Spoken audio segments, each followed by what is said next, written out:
높은 분들이 올 가능성이 상당히 있는 것이 아닌가, 그것을 위해서 남겨놓은 것이 아닌가, 이런 생각도 해볼 수 있고요.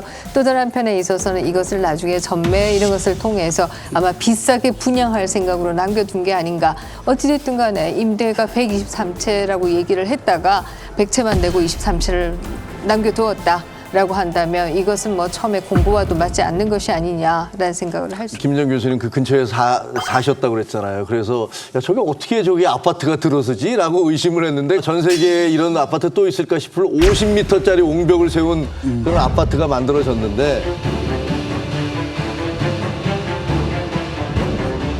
그게 이제 자연 녹지에서 1, 2, 3 주거지를 다 건너뛰어서 중주거지로 만들어졌고 이 10%를 임대주택으로 했는데 그중에 23가구는 제일 꼭대기에 있는 전망이 좋은 펜트하우스인데 대개 70평, 80평짜리다. 아니 임대주택을 70평, 80평으로 그렇게 만들어 놓으면 거기 들어갈 사람이 누가 있습니까? 저같이 가난한 사람. 그래? 근데 어떻게 50m 옹벽을 할 수가? 그거 괜찮아요? 산 안 무너져? 위험하죠. 그렇기 때문에 아래층을 못 그러니까 쓴다는 그게 거 어떻게 아니에요. 건축허가가 나지?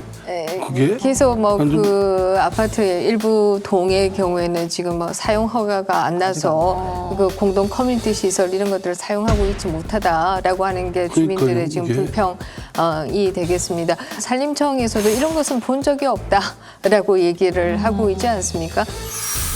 저 아파트 건설을 요청받은 업체는 15m 이상의 옹벽을 입주 큰 문제가 될 수 있어 거절했다고 하는 말을 그렇게 하고 있습니다. 이런 상황인데도 저 옹벽이 문제가 없습니까? 아파트에 저렇게 높은 옹벽에도 본 적 있습니까? 다른 데 또 있어요, 저런 곳이? 처음 봤죠? 당시 성남시장이 이재명 대선 후보가 산지관리법을 위반한 거 아닙니까? 그 위반 여부에 대해서는 아마 감사원이 현재 감사하고 있는 걸로 알고 있습니다.